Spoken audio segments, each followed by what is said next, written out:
And welcome back to more Sonic Generations. Last time, we finished up the Sky Sanctuary challenges and started working on the Speed Highway challenges. So this time, we're going to keep working on the Speed Highway challenges. Here we have another song. Totally missed it though. Hot song, Chemical Plant Original from Sonic 2. And we have another doppelganger race.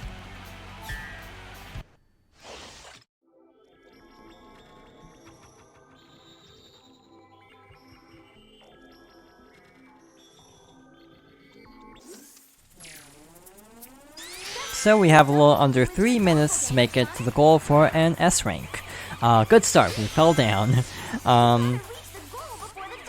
In general, these aren't too difficult, as long as you play somewhat carefully, don't lose like too many lives, and try to like not stop too much to basically make certain shortcuts. Basically keep moving even if you mess up something.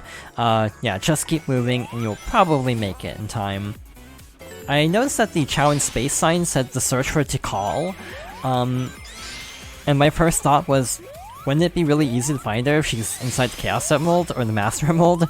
It's like, it's not that hard to find her technically. I'm not sure how this whole thing works, to be honest. Like Chaos and Tikal's spirit being inside Master Emerald, and then the Emerald being broken in the very next game. Like, how does that work? Like, did that mess up something in Sonic Adventure 2? Or is it all good? Like, it's a little bit confusing, the lore, and it may be for the best that they've kind of forgotten about that, since.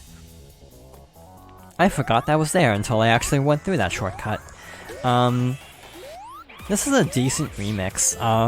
Yeah, in general, I really like the Dreamcast era. I think it is technically called the Dreamcast era, even though Heroes is not a Dreamcast game, but it's definitely from that same, like, era in general.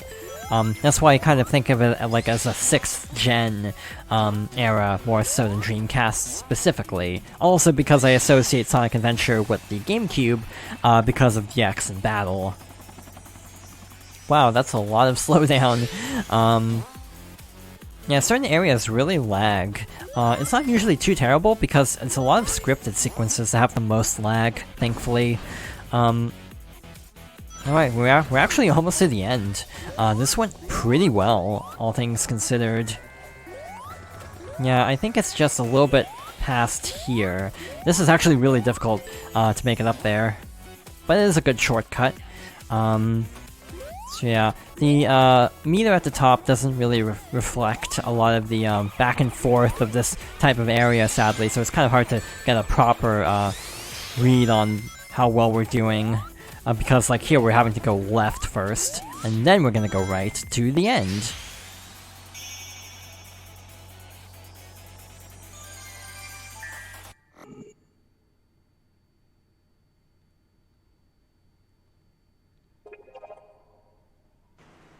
I need to check this again. Yeah, I missed that by 0.47 seconds. That is actually mildly upsetting. It's not worth retrying though, so let's collect this and move on. That is the closest we've gotten to an S rank and barely miss it.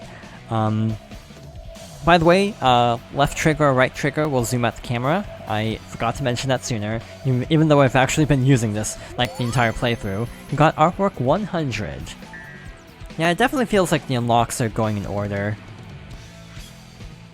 Resisting arrest. Beware of cop speeders. Reach the goal before time runs out.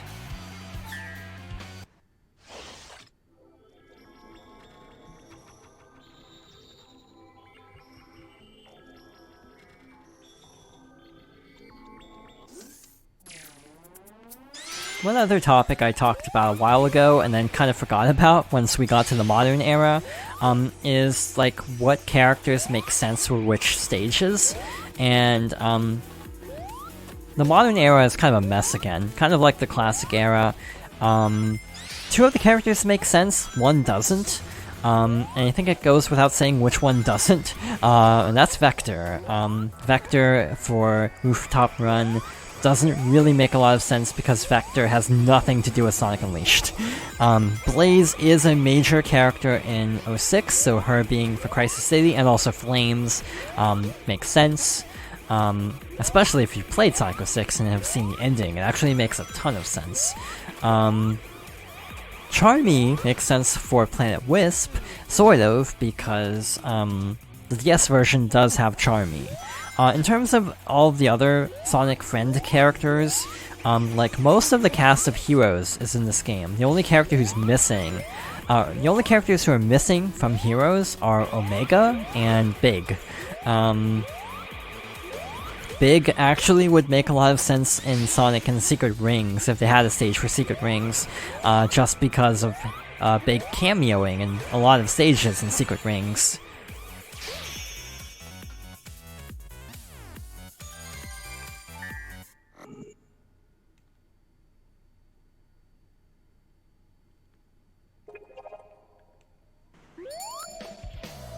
Also, if there was a Shadow level, Omega would actually make a lot of sense. Hot song, Marble Zone, from Sonic 1. You know, everyone's favorite zone. I cannot make this jump. I can't believe I have to switch over just to collect that, or to make it up here. High Speed Challenge 2. Collect power sneakers to reach the goal before time runs out.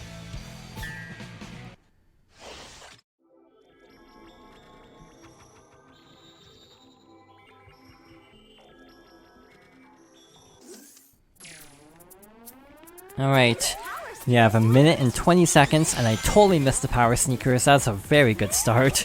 Again, or did I miss them? I think the music sped up, so I think I actually did get them. I thought I missed them for some reason. I'm not sure why that didn't work the first time. Maybe, yeah, I totally forgot why that didn't work.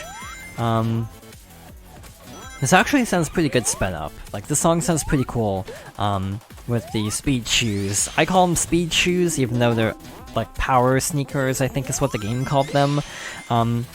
This game basically shows me that all of the Sonic names for items are wrong that I'm familiar with. Like, oh, Aqua Shield, I always thought of it as the Bubble Shield. So I'm curious to see when we get to the other elemental shields what they're called in this game, because I actually don't remember. I feel like with a lot of the challenges, I don't remember their descriptions, because I kind of just skim through the text when playing on my own time.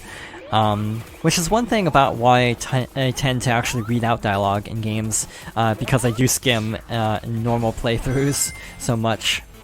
Yep, this is not going to be an S rank, but we still might be able to make it in time for an A rank. We have 1 minute left.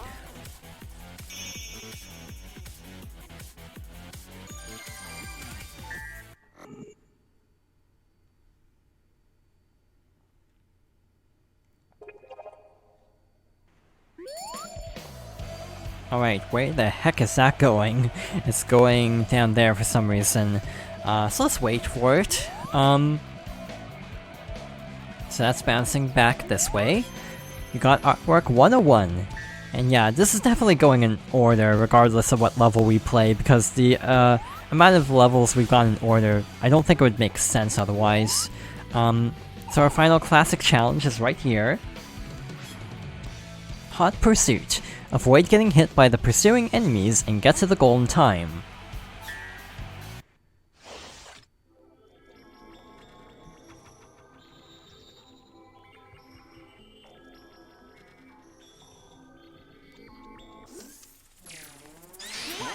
I think I talked about this a little bit before, but I do like how some of the challenges do have different times of day, like how the Cream Chow Hunting Challenge was at like sunset or dawn.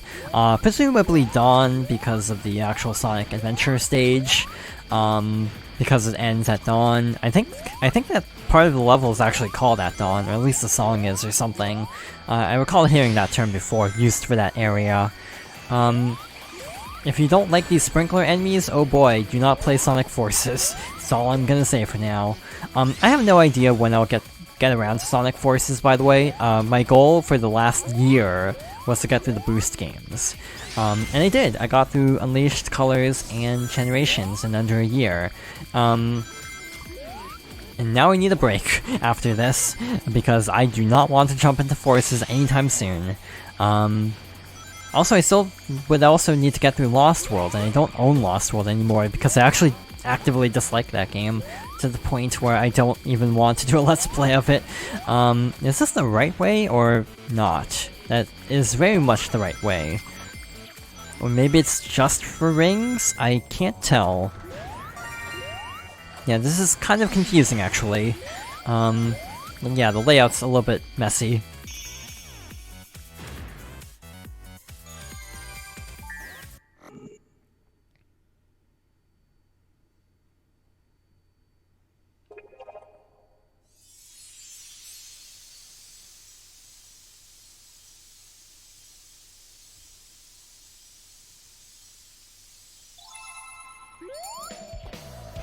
And that's another set of classic challenges down, so we'll be moving on to the modern challenges in a moment. First of all, where the heck did this go again? I went up there, it's going down through this tunnel. Got song, Sonic Heroes, as in the opening of Sonic Heroes. So let's boost up here. That did not work the way I thought it would. There we go. And let's try another doppelganger challenge.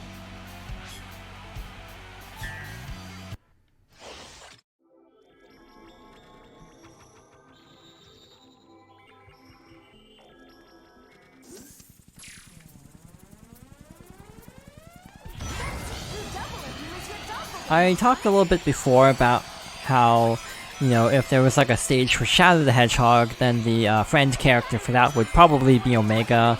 For like Sonic and Secret Rings, Big would actually make a lot of sense. But I was trying to think of a classic character, like if they added in a CD level beyond Stardust Speedway, like who would actually be the CD character, and it should be Amy. But that creates the problem of who's the character for Chemical Plant. At this point, Mighty had not been reintroduced into the franchise, since Mania would still be like many years away, and I don't know if they would have wanted to created a modern Mighty for this. So yeah, I have no clue who would be the classic character. Mighty would actually make sense, and I kind of wish Mighty had been around by this point, in terms of like active role in the franchise. To have a cameo, because that was a very deep cut, but Mighty's honestly kind of a neat character. I missed that this time, so we actually have to run up the building. I mean, it's slower, but at least it looks cooler. Yeah, this part does not run well on 360. I imagine it would be a lot smoother on a 1X or a Series X, because this is not great. Getting the red ring here is not easy either because of all the slowdown. And yeah, I kind of missed that it doesn't go into the Dawn part of the stage from SA1. Oh yeah, I also really like how in the Chaos fight, they actually have both versions of Perfect Chaos, or both songs for Perfect Chaos, the Phase 1 and Phase 2 music, Phase 1 being Open Your Heart, and Phase 2 being like the dramatic music for the end of the fight. I do like how both were remixed for this game. It's a very good attention to detail. Alright, let's speed through here. This is honestly a really fun section to drift through. The drifting honestly feels better in this game than in Unleashed. It feels a lot sharper, like you can drift at much sharper angles, when in Unleashed you kind of still veered off course a lot. And that's it.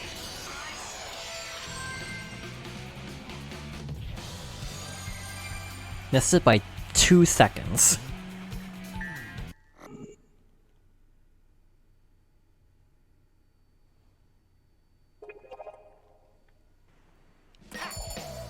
Lately, it's been kind of a pattern getting extremely close to an S rank and barely missing it, which, in my opinion, I feel like sometimes I get more upset if I barely miss something.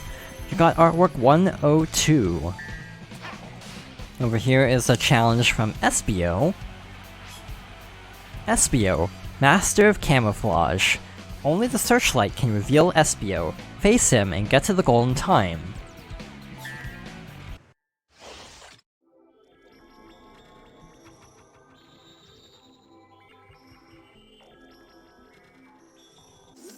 Think you can find me? Ninja arts, camouflage. So basically we need to find Espio using spotlights. Like this type of spotlight as an example. So we found him once, so now we have to quickly run over like so. This is almost like a rival battle actually. It's honestly pretty fun. But kind of tricky. He's throwing shurikens at us, which I do not appreciate. A lot of the rivals are very hardcore, and it's like, man, Silver is taking this very seriously. Espio is taking this very seriously as well. Same with Shadow, actually. Metal Sonic makes sense that he's actively trying to kill Sonic, but the others, it's like, man, they really are taking this really far for a simple skirmish fight. You know, like how Silver and Shadow are still very much Sonic's friends and appear in the ending. I know they're at the ending, like, pre-final battle cutscene. I actually don't remember if they're in the ending at the party. I actually don't recall if they were or not. Alright, there's Espio again. Yeah, Chow in space. Again, I like the throwback to all the billboards from the adventure games. There were also like Nights into Dreams references as well, which were pretty cool as someone who had never heard of that series until Sonic Adventure. So through here, you have this little homing attack chain. This stage is longer than I remember it being. We have two sets of spotlights, which is a little bit tricky. Oh, I see the gimmick, I think. We have to basically time these around the platforms, like so. And from here, there's the goal.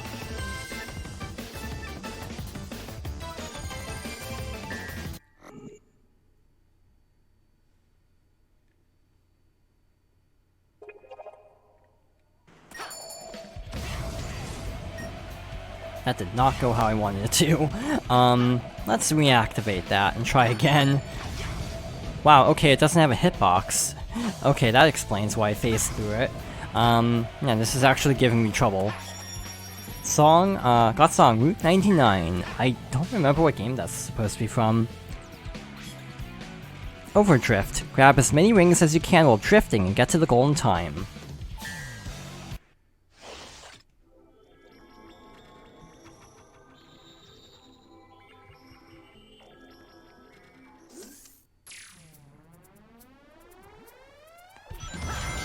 So basically, we need to keep boosting and drifting everywhere. This one, honestly, I recall being very fun, unless you veer into a wall like that. The drifting is very overpowered in this game. You can kind of go back and forth like this to continuously build up speed, which I think speedrunners actually do. So yeah, drifting is very cool, and very efficient, even compared to other games of drifting. And it is nice being able to drift everywhere, unlike in Sonic Colors, where you actually weren't able to. Well, there's a little flinging platform there. And we should be getting close to the goal, actually, if the time is a minute.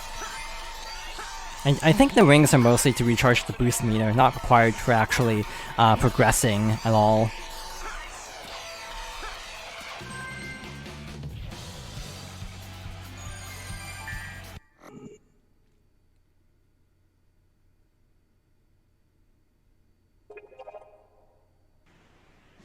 Alright, so we'll finish up Speed Highway next time. So thank you for watching, and I hope you'll join me next time for more Sonic Generations.